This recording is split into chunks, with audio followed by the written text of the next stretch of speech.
अब जब चुनावों की बात करते हैं बद्री नारायण, मैं अभी इसीलिए 2024 की बात नहीं कर रहा हूं।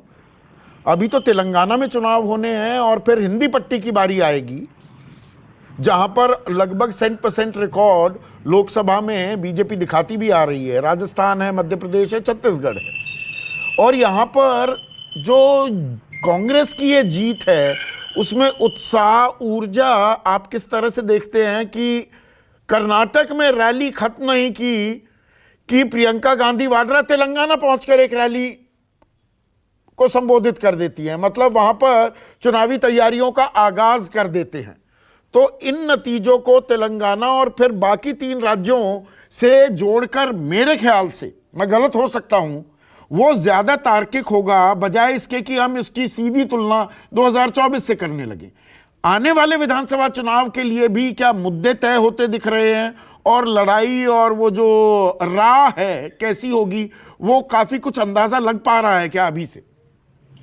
संदीप जी, एकदम आपने सही कहा कि हमें इसको, हमारे यहाँ क्या है, हम सीधे ऊपर देख लेते हैं। हमें 2024 तक पहुंचने के पहले ये इस रास्ते से गुजरना होगा जो आपने कहा कि ये तेलंगाना का चुनाव और हिंदी क्षेत्रों का चुनाव, पहले उसकी हम व्याख्या करें। मुझे लगता है कि इतना तो फर्क पड़ेगा ही कि इस कर्नाटक चुनाव से कांग्रेस को एक मोमेंटम मिलेगा, एक उत्साह कांग्रेस के कार्यकर्ताओं में, और उसका रिफ्लेक्शन आप देख रहे हैं कि आपको बता रहे हैं प्रियंका जी वहां चली गई, और तो एक कांग्रेस को नहीं, और उसमें एक और हमें मिलती है ना, क्योंकि कर्नाटक का एक हिस्सा तेलंगाना से भी सटा हुआ है, जिसे हम हैदराबाद कर्नाटक कहते हैं। वहां कांग्रेस की मजबूती, तो स्पिल ओवर इफेक्ट तो होता ही है ना। बाकी तो नक्शे पर ही तो बाउंड्री है, मानस तो बॉर्डर इलाकों का एक जैसा होता है। हाँ, तो वो एकदम सही कह रहे हैं आप। उसका एक संबंध तो है ही है इस चुनाव के परिणाम का उन राज्यों के चुनाव से भी।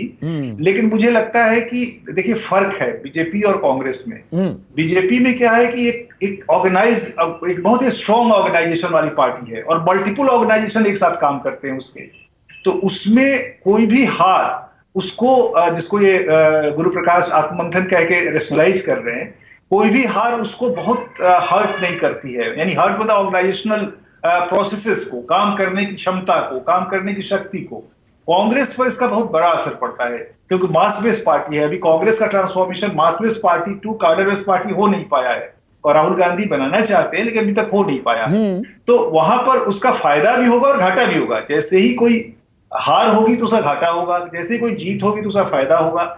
लेकिन at the level of narrative ये बहुत बड़ा परिवर्तन नहीं लाने जा रहा है आगे के चुनावों में, क्योंकि ये नैरेटिव कई जगह फेल कर चुका है, हम लोग देख चुके हैं। तो ठीक है, नैरेटिव के तौर पर नहीं, पर एक और चीज जो नई दिखी बीजेपी में, जो कांग्रेस की बीमारी थी कि सिर फुटौल, अंतर कलह, भीतर घात, वो इस बार बीजेपी में कर्नाटक में होती दिखी।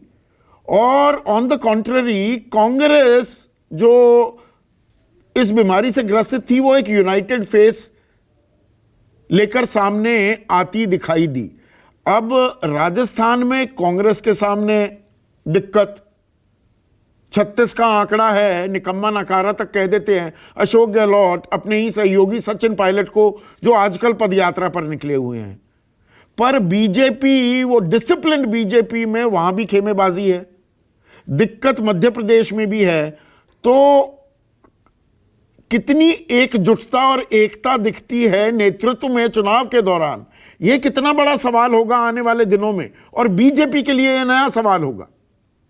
बिल्कुल संदीप जी, आप सही कह रहे हैं कि ये जो संगठनों में आपसी टकराव है वो तो होती ही हैं, और वो एक डेमोक्रेसी की भी जो मिशन है उसका रिफ्लेक्शन भी है। लेकिन बीजेपी में क्या होता था कि वो उसको समाहित कर लेती थी, उनको वो रिजॉल्व कर लेती थी, क्योंकि एक जो संगठन की अपनी जो निगोशिएशन का, एक संवाद की जो उसकी परंपरा रही है, इस बार वो नहीं हो पाया कर्नाटक में, इसलिए बहुत सारे उसके नेता छोड़ के अलग हुए। लेकिन कांग्रेस में तो ये एक आम प्रवृत्ति है। कांग्रेस में हमेशा हर जगह इस तरह की प्रवृत्तियां होती हैं, और कांग्रेस उसको रिजॉल्व नहीं कर पाती।